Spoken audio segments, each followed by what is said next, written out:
Welcome back to the Best You Nation, where we believe in managing your drive, optimizing 24 hours in a day, and becoming the best version of you. That's right.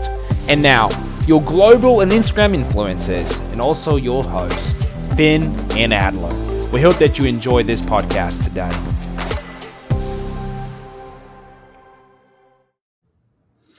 So, people, welcome all. I'm so happy that we all can be here together. My buddy Finn, right here,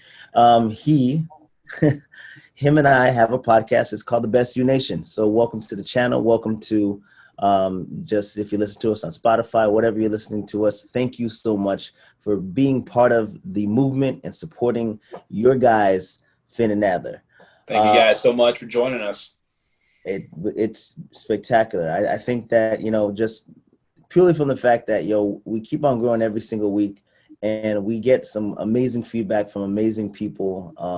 Some people we know and some people we don't know. So it's just a really good experience or a good feeling just to know that there are people that we're impacting, and we impact people with our words, our presence. But most importantly, in this season, we're impacting people with our love, right? Mm-hmm. So that's been the theme, the constant thing that we've been discussing, different variations, different forms of love. And, Finn, I'm sure that you can attest to it too, but we have been kind of bouncing back and forth ideas on today's subject, right? What did we agree upon today?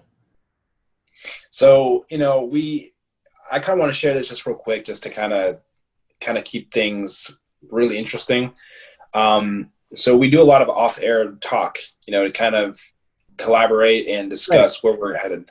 It's actually really a good thing to do. I mean, anytime in order to accomplish something, you have to plan. So what we were talking about was, the question, is love a choice? As many people we know, we've been talking about love, like you mentioned, back and forth between self-love, valuing yourself, loving people, how do we love people, all the way back to the beginning of this season where we were talking about, the social injustice in our nation and just, the whole issue that happened just a few months ago.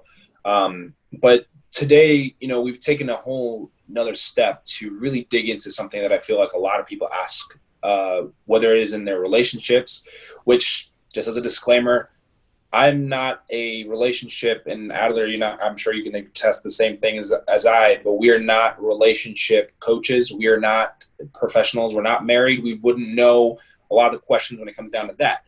So when we talk about relationships and when we talk about dating, it's coming strictly from our own personal experiences, things that we've experienced, whether it was in the last 5 years, 10 years, whatever these points that we make, the discussion that we're having today, please just be advised that this is not from any kind of source to give you a clinical or any kind of psychiatric. But this is basically like the disclaimer, like if you ever watch like anything on MTV, like if you watch like the shows like Tosh.0.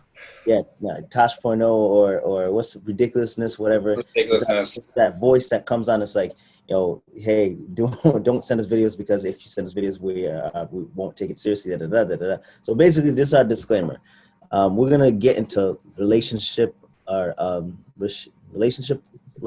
or there's a different kind. I think there's different levels. I think today's topic is, we have our standard question. We always have some kind of topic, and today's topic is love a choice? But I think, Adler, we have to just want to put the disclaimer that, hey, we're not like, perfect in our relationships, and I can acknowledge, being the best me, that I can acknowledge that I have my shortcomings.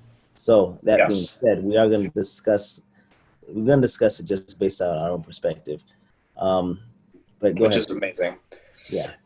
So today, in today's day and age, Adler, we find a lot of people who are, if you want to talk about dating, before we really get started with talking about dating, we have to really understand what we've talked about love, and you were telling me a quote from a movie that you were watching the other day, and what love, the perception of love is. Can you share that with me? Can you share that?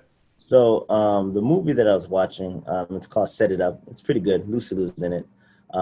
But I think the quote, and I'm going to paraphrase, but Go for it. the quote was, when you like somebody, you list characteristics and traits that that you appreciate of that person. Mm-hmm. But when you love somebody, since love is a more powerful form of caring for someone, you love them despite or in spite of, like, their shortcomings, their flaws. So, flaws like, I still love you regardless of the fact that you snore, regardless of the fact that you leave the toothpaste cap off to the side and don't cover up the toothpaste, like small things like that. She just kind of went into detail about that, and it just struck me as something like, that's really profound. Like, that's a very good indication on, like, whether you love somebody, because it's easy to love somebody when things are going perfect, when things are going good, and the world is shining and everything is in your favor. Yes, it's easy to love somebody, but it's so much harder to love somebody when the chips are faint and your back is against the wall. The world has betrayed you. Like everything is going south. That's when you can really truly see if somebody truly loves you, because in those moments that there's a level of support that you're supposed to be receiving and that you sometimes give. Exactly. No, I was gonna make just wanted to share something with you, because I feel like, with that being said, that it brings to my mind just this actual scenario that took place. And just for the sake of explaining and for, again, for disclosure, I'm not going to be mentioning any names really necessarily when it comes down to explaining this, but there was a relationship that I was in, and this is, again, just an example that I want to use, where that exact point, or the point that you were just made, was actually exemplified as a perfect example. So I want to share this with you in a real quick nutshell. Basically, I was in a relationship for 6 months, and everything from the beginning, it was always beautiful. It's always like that. There's always that honeymoon stage, and we'll talk about that a little bit later on. But the honeymoon stage really is a place where we are in comfort. We are seeing that superficial love develop. It's a developing stage. And a lot of times what happens is people want that to last a very long time, and it's not realistic for it to do so. So one of the things that I noticed is that it comes to a point where, in my own personal journey with this female, our relationship was really, really, really strong. But over time, it really became more about this it stayed superficial, even though I was trying to progress. Now, I'm not perfect. I'm not saying that, hey, look at me, I'm this relationship coach, which I'm not. But the point that I'm trying to make here is that it was little things that I kept explaining to her. I said, listen, I'm not going to only embrace you for what is good about who you are. I also need to embrace you for who you are, the bad things, not necessarily bad. For lack of terms, let me use the words insecurities and securities. Your securities are going to be there with you. I'm secure about certain things, and I'm insecure about certain things. We walk into every relationship having both. We thrive on our securities. We tend to struggle when we have our insecurities, because we don't want that other person to judge us, to not love us. I mean, that's really what we fear. We create this anxiety, this fear that, oh my gosh, I leave the toilet seat open, or hey, I snore at night, or hey, I have a bad habit of, tapping my toes when I get nervous. Like, those are very small, very superficial examples, but these things really did take place in the previous relationship that I was in, and it created this constant battle, and it stressed me out a bit, because I was trying to figure out why I'm not able to break past. Why didn't she embrace herself? Why didn't she understand that it's okay to have insecurities? Why was it a problem that I would, like, one thing real quick, me, Adler. I talk to everybody. I talk to everybody wherever I go, whether it be out in public, whether it be at work, whether it just be in general. This is what I do. This is what you do. We communicate. But in this previous relationship, the female was not a fan of me talking to everybody in the store. We would go to Walmart, we'd go to Target, whatever, and I'd say, hey, how's it going? Life is good. I hope you're doing well. And she's like, why do you always have to talk to everybody? And I said, that's just who I am. And she had a problem with me doing that, and it made me feel kind of secluded. But that to me, became very insecure to my own self over time, because that's just who I am. And in her eyes, it was more like the lack of attention in her eyes for herself. So I know these are a lot of pointers that I threw out at you, but if there was any time in your life where you experienced something like that, what would you say would be the most important thing for people to take away when you look at these situations, when you see yourself in a place where, where you experience the liking or the loving of a person based off of the insecurities, the securities, the negatives or the positives about a person? If you don't mind sharing that with us, if you have something to share, of course. So, I mean, I guess kind of like what you've experienced. So my greatest feature is also my greatest flaw. Hmm. My greatest feature is that I can talk to just about anyone, anything, and have a discussion. But that's also one of the greatest flaws, at least that's what I've been told in every, not necessarily successful relationship, but in most of my relationships, it's been like a problem, because it's just like, do I really have to go and speak to the clerk that's, at Walgreens, or do I really have to like sit down and like have this conversation with a homeless man? I mean, like it comes down to this, I think that the interactions that we have with people are meaningful. And so even if it's just me saying, hey, can I borrow a pencil? Or, hey, I hope you have a wonderful day. Like, I really hope you have a good day. I heard about, there was I went back in college. I used to take the tolls to class, right? And I didn't have an e-pass, so I had to stop and then pay my teller. And there was this lady that I had been going there so frequently, so much. Her and I, like, I don't remember her name, but her and I became friendly towards each other. Like, now she's probably in like her 70s, and like I was in my early 20s. And like she would tell me about like, things about her kids, her boyfriend, and like, give me intimate details, and I would share in turn. And it's only like a 30-second to a minute like exchange, because there's people behind me. But Sure. through the course of like, culminating between like 3 to 4 years, we got to know like intimate details about each other. Like it was never like anything like, weird or anything, but we got to know things about her. She'd be like, hey, how's your girlfriend at the time? And she'd be like, oh, okay, I know she's in school for X, Y, and Z. I hope that things go well. And like we would just talk to each other. And that's something that I think that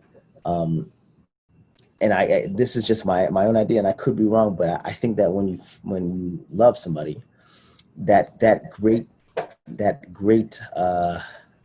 characteristic that I have is also becomes my biggest flaw, because it's just like, oh, you're giving somebody attention.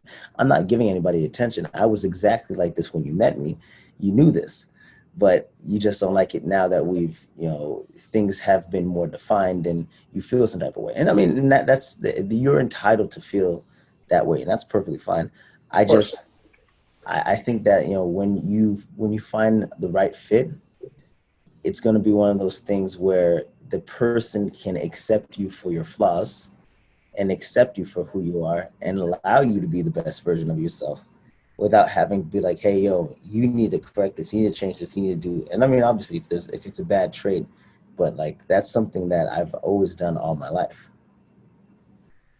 Oh, 100%. I mean, you make a great point about the fact that you had mentioned that trait. That trait is probably actually my flaw, or you said your My strongest trait is also my greatest flaw. Yes. So the problem is a lot of times I find myself talking to everybody, but then I get really nervous because I'm around people. And, but one thing I really want to bring something up. We talk about how people, we choose to love, right? A lot of people say that love is emotionally driven, or love is an emotion.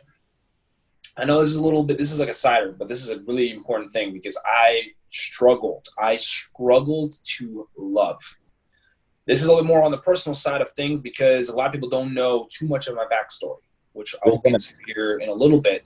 But, love is not necessarily an emotion. And here's why. Because it requires emotions to contribute to love. Because the thing that I see is this. A lot of people see love. Like this goes back to the first, the thing that we were just talking about here, mentioned seconds ago, about how, you left the toothpaste cap undone off the toothpaste. Now, if you still love that person, the emotion that is contributed to the love that you are pursuing for this person or that you are exemplifying is going to be frustration. But you would think, frustration is in love, because frustration is a negative connotated word, or angry, or mad, sad, negative, right? Instead of like, it's just fine, let it go. It's unrealistic. If that's something that bothers you, I know it's a little off topic, but the point is there's a fine line. A lot of people will argue or maybe disagree with me. Again, disclaimer, I'm not a relationship or a love coach, but I will say that love is not an emotion. It is it's like a bundle of multiple emotions that create this. I think for me, I if I may, I'm going to try to clean it up. Love is more than an emotion. Love is a combination of the feelings and the emotion that and maybe sparks the drive, but the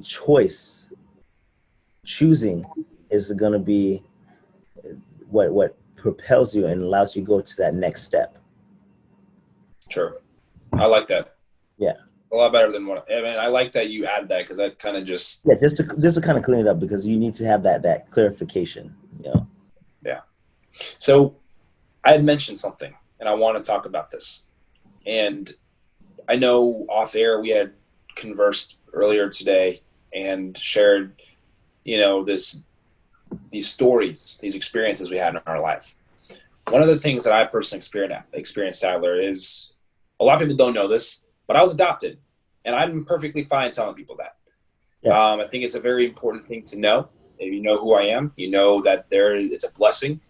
But for me, for a long time, that wasn't the case. I never saw it as a blessing. I never saw it as a saving grace. I never saw it as a positive. I always looked at it as a negative because, when you look back on your own personal journey and you look at what's going on, you're your best critic. You're your best cheerleader. We talked about that last week.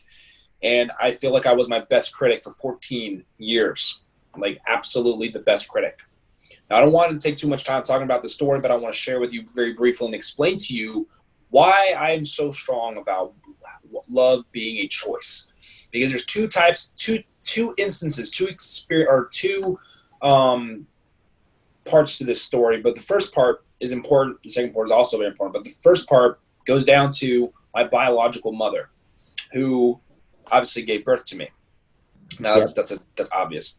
But the important thing to get from this is that from the moment that I was born, I was put up for adoption. I didn't really get held. I didn't really spend a lot of time in my mom's hands at all, actually. Straight to an orphanage. This is what they do in Russia. It's a very impoverished country. It was communist at the time, so it was a lot of issues already politically. So a lot of the children are adopted or put into adoption immediately in that country. So the point is that I'm trying to make here today is that love was a choice for my mother. At this time in my life, I see it as an opportunity for me to thrive, to strive, and to be the best version of me. But the first 14 years of my life, I didn't see it as that. I saw it as a rejection. I saw it as I was let go, pushed out. I was, as we talked last week, I felt, how could I love me if I'm not even loved by my own biological mother? Now, these are things that I actually thought about. And this is it takes a lot to become personal on this because it is something that is a foundation for the growth that I've had over the last several years. Yeah. So with my adoption, my biological family doing what, making the choice to put me up for adoption. And we had talked about this. Was it more so because they couldn't take care of me and they wanted the best for me, and that is why they did it? Or they genuinely just couldn't take care of me, but that's just how they did it? The reason why I saw it as a rejection is obviously because I'm your child. You birthed me. Why is it that you have to put me up? That was a question I always asked. And so years on later, I know I was struggling with anger, not necessarily depression, but I was sad. I was angry. I was very, very emotionless. I was selfish. I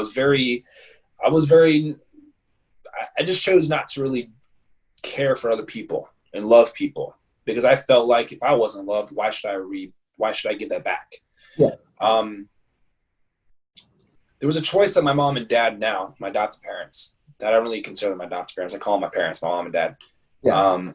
They made a choice to love me and to take me in as their son, to raise me to be the man that I've become today. I gave them every reason to be stressed. I gave them every reason to be frustrated, to be tired, to be worn out. It takes some strong parents to be able to deal and handle with a child that is not emotionally connected, that has no sense of trust or any kind of understanding of love.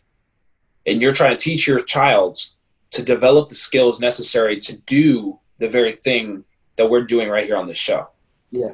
So the point that I'm trying to make, I know it's a little bit of a long session here trying to explain this, but it's pretty important to understand that sometimes we see things in our own eyes as a rejection in this case, or an acceptance.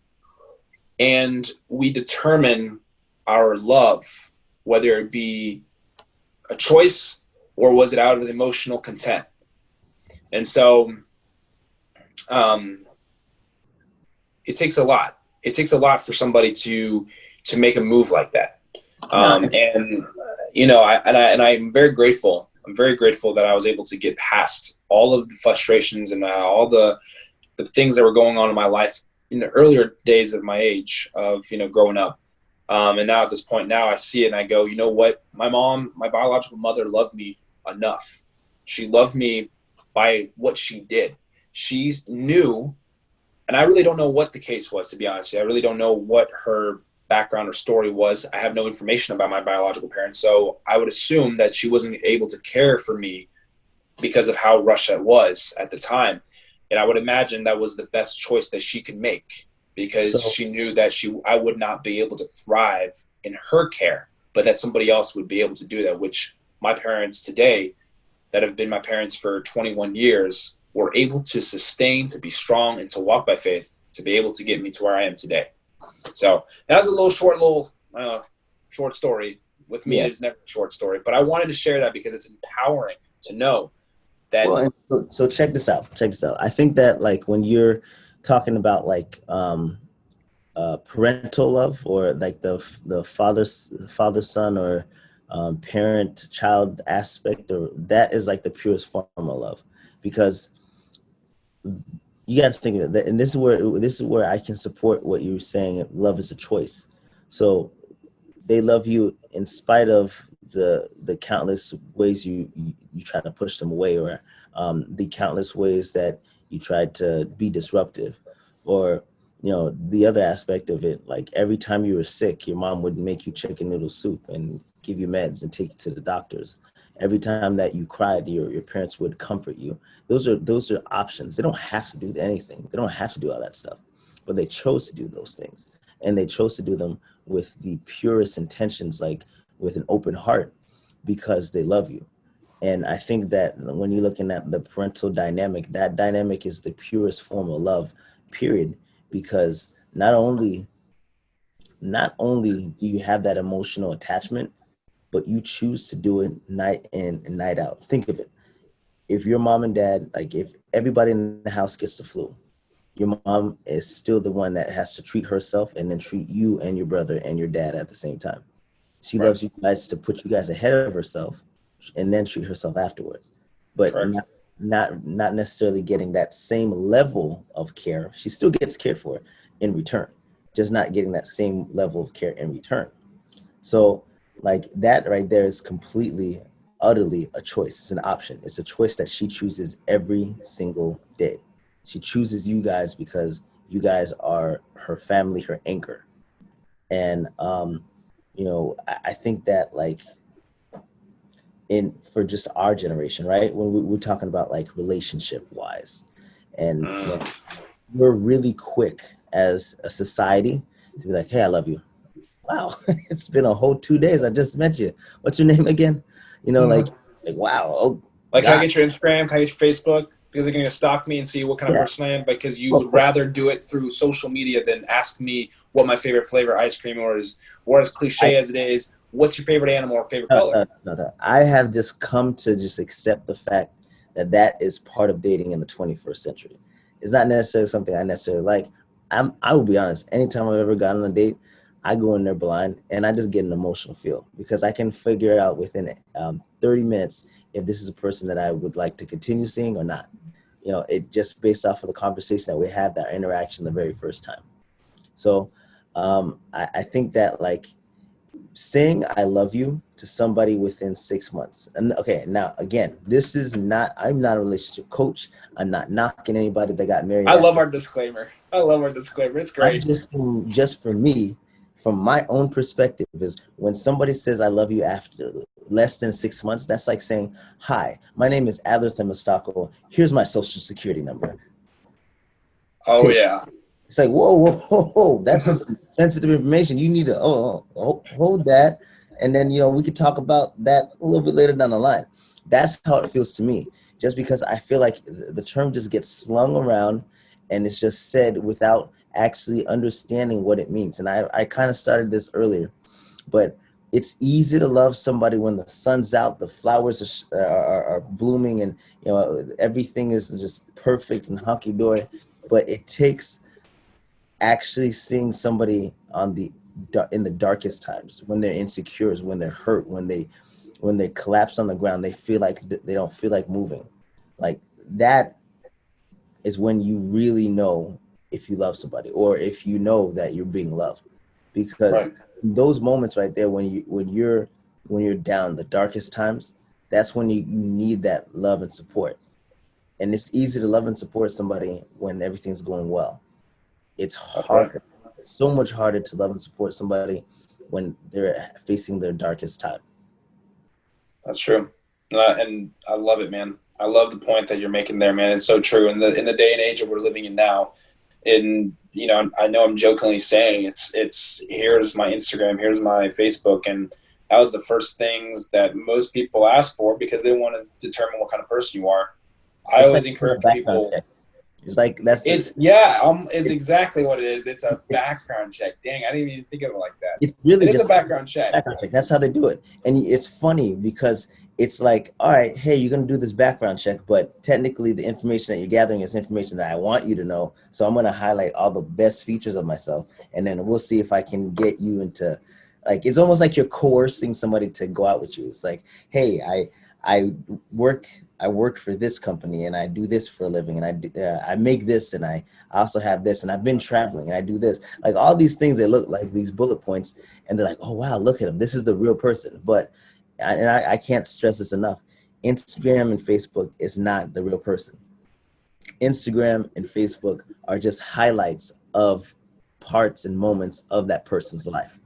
And if you're basing your decision to love somebody or to get into a relationship based off of somebody's social media, then you're in for a rude awakening. Because again, that's what you see on Instagram is when life is perfect. What happens? That's your sun shining, flower blooming, birds chirping kind of situation. That's what that is. And if you're looking for, which is such like again, we are not relationship coaches, but we've experienced this. I've experienced this. I remember. That's what it is. What is it? It's just being transparent. Yes. I think the reality is that, and I always say, whenever I have talked to people or talked to girls, I should be more specific. I've talked to girls and they're like, well, what's your first date? And I say, well, I'm genuinely, genuinely, I like to go to the beach. I like to go see a sunset. I like to do simple things because in the moments that, like you said, 30 minutes, I'm not as good as you. I can usually figure it out within the first hour, 2 hours. So I'm a little slower, but that's okay. It's not when you, when you spend the time with somebody, again, dating, building friendships, you develop an understanding for what that person's about. It's something that Coach said a couple of weeks ago on here about his fellowship group. And I loved it because we're gathered here today. You know, he said, we're gathered here today after 20 years of doing a Bible or prayer group. Everybody knows each other and knows everything about their family because they have the time, the energy to get to know the people. And if you got to do that with people, friends, with somebody you want to get to know, see, love cannot be measured the same between two people. It's never going to be the same. The way that we measure love, like you said, it's you know, love is not something you can just, the word is tossed around so much, and we tend to do that because we're human. We have an expectation, we have a timeline, we have all these things that we put that are superficial and materialistic. Love is not materialistic, guys. Love is not materialistic. You can't pamper love. You can't just see the good in somebody and say, I love you. You've got to be able to persevere and be able to embrace somebody on their bad days. And to the ladies out there, you guys know what I'm talking about. You know, you got your messy bun hair, you know, you got a little thick, a thick polo or a thick sweater on with some, you know, you just feel like it's just a coffee, lay in bed kind of day. And you ladies know, like, you guys want your mans to take care of you. You know, it's important. And, you know, like, you guys probably feel like, oh my gosh, I'm not looking good today. And you guys think these things, but men, you got to love your ladies no matter how they look today, no matter what they're feeling, no matter what's on their mind, no matter what kind of mood they're in, because the sun isn't always going to be shining. The best people to tell you that the sun is going to be shining is the weatherman, because let me tell you something, it doesn't always shine. That's the one job that you can lie and still get paid to do your job. It's crazy. But you can't do that with love. You can't lie about love because that gets you in a lot of trouble. Don't do that, men and women. I don't encourage that. So being in the stage that I'm in life, my parents have been married for 31 or 32 years. 31 years in December. Okay. They've been married for 31 years. And, you know, I constantly ask my mom and my dad, and like, I'm just like, hey, can you give me a pointer, give me a tip? Like, what do you think about, you know, whatever. And this is like probably the first time I'm more open about my relationships with my parents, where I just like, hey, you know, I like somebody and, you know, this is what I think and whatever. And one of the things that my mother says that she knows and she loves about my dad is, regardless, like my dad, he travels a lot for work, right?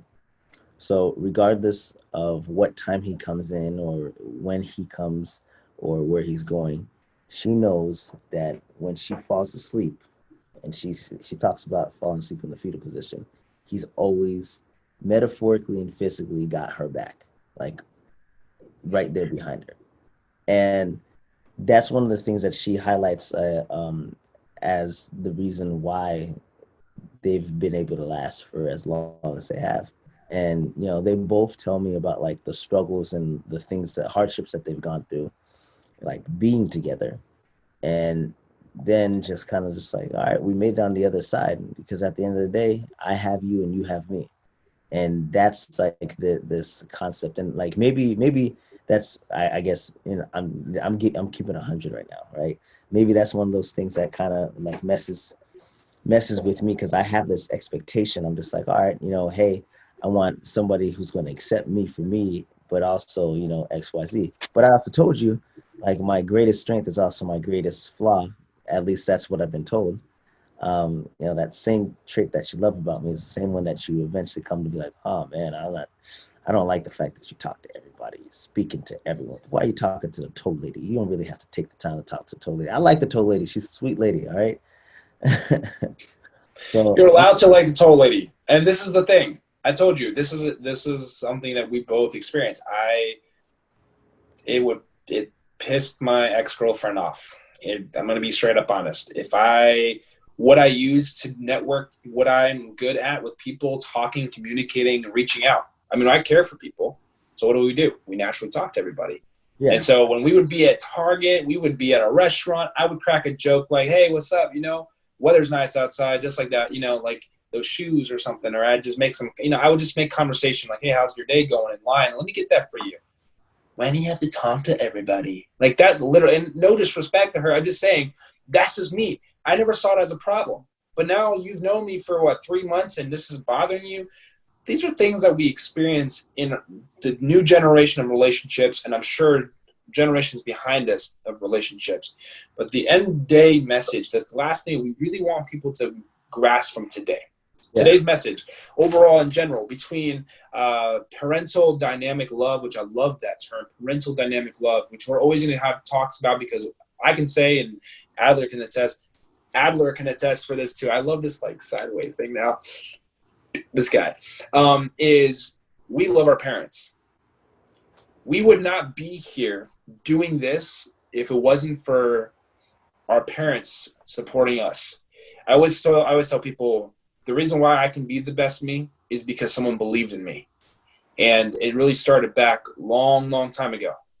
And wherever you are today in your journey, in your step, whether you are dating somebody, whether you're just reestablishing a relationship with your parents, because I know there's some people out there who probably don't talk to their mom, or maybe not talk to their dad, or maybe don't talk to either one because there's conflicts.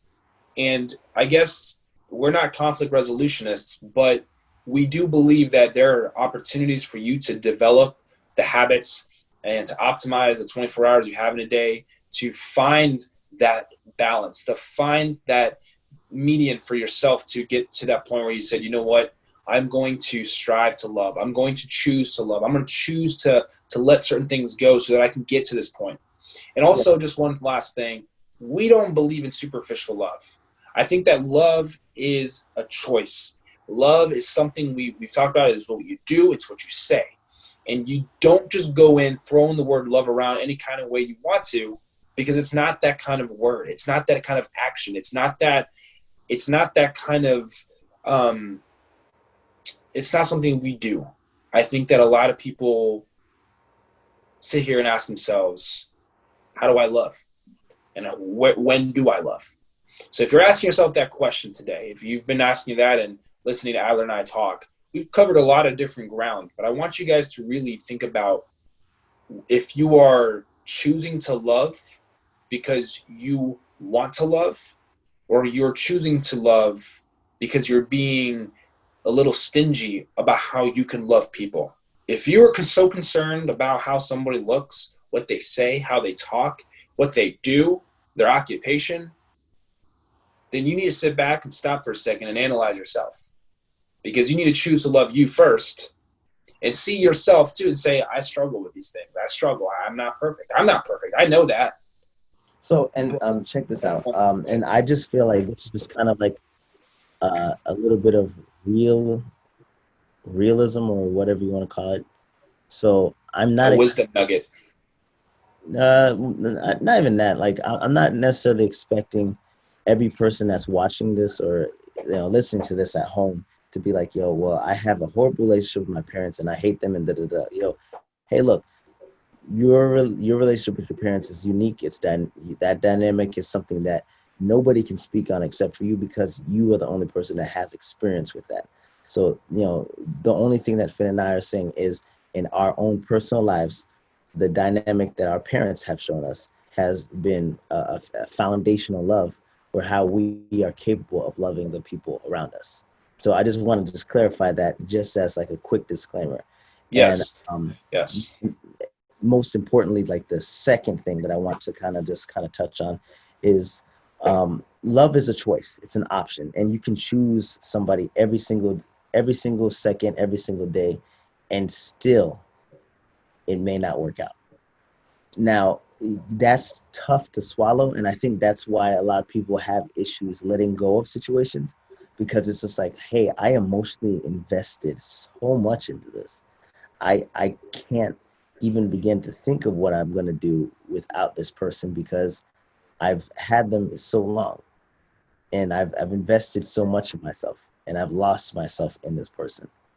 Now, I think that just because, obviously I may not be the best person to come to about relationship advice, but in terms of um, like figuring out how to love yourself at even at the detriment of a relationship, the one thing that I have learned, and this is my nugget for you, is instead of being sad and crying about things being completely finished or over, there's the flip side to it where you can find that silver lining. And that silver lining to me is, don't cry because it's over, but be happy because it happened. Because there's so many times in life that people said, man, I wish I've experienced love. I wish I could even like have that. So your pain, your distress to somebody else, it's like, man, I wish I could experience, because I don't know. Like, and like for me, it's just like, all right, hey, there are relationships that I've, pursued, and things just didn't work out. And I went after it the best way I could. And does it sting? Of course, man, it hurts. It hurts. It doesn't feel good. But at the same time, I wouldn't change anything, because there's something that I've learned in each one of my failed opportunities. Every opportunity that doesn't successfully transpire, you can learn something. So to me, it's just like, all right, hey, it's not necessarily the easiest thing to talk about. It doesn't necessarily make me happy, and I'm hurting, but I'm really glad that I had this opportunity, this moment. Food for thought. Love it. Love it. And that's something you share with me. Moments before we really get started, or before, moments, when I say moments, I'm like a couple hours prior. But you share something with me, and it was a grand reminder. Sometimes people are in your life for a season. You mentioned something. You said season, reason, and something else. There was a third one. The reason for a season, and there's a third one that you had said. So there's three types of people that you have in life. You have people that are meant to be in your life for the rest of your life, and you have people that are here to teach you, um, uh, give you a reason and teach you something that you need to learn. And then you have people that are in your life for a season that you're supposed to, okay, hey, you interact with them, you learned what you need to learn, and just keep on going. Right. No, and that was something that you had told me. You share that with me, and I thought about, I think everybody can take this for food for thought for sure. And that is that, some people are going to be in your life for a reason. Some people are going to be in your life for a season, and some of them are going to be there for the rest of your life. I will say that my last relationship that I spoke more about here in the beginning of this, of this podcast episode, there was a reason why my ex-girlfriend was in my life for the season. So I would say even a little mix of both, but she really was here for a season, because in that season, I was becoming seasoned. I was able to be more confident in who I was. I was able to learn more about who I was. I was able to establish a understanding that I can have a relationship. For a long time, last little thing, I felt like I would never be able to have a relationship with anyone, because I have experienced things that I did. And of course, with the story of me being adopted, and obviously that whole journey that I had, I felt like there was a reason for everything that took place, for my biological mother giving me up for adoption, and the purpose that came from my parents now that adopted me, for the rest of my life. There's always going to be a purpose. There's a learning point for all of us to grow and to step forward. So, but anyways, guys, love is the choice. Go out there and, make most of this episode today. I think that we try to cover as much as we can in a 35 to 40 minute time frame to try to, consolidate and bring you guys the best that we can. We aren't the type of people who like to go based off a piece of paper. We jot our notes, but I don't think we really do ever, because we just kind of feel led to share with you guys what we feel and how we're doing and what we've got to share with you. But one thing that I want you guys to do, and if you haven't done so, and Adler and I stress it every time, at the end of every episode, is to subscribe to our YouTube channel, This is our true. our other platforms, including Spotify, our Apple podcast, our Instagram page. And if for some reason you were in the middle of cooking a wonderful meal for your family, you can just say, "Hey, Alexa," or "Hey, Siri." Hey. And you can talk to them and ask them the same questions. Tell them to play the Best You Nation with your boys.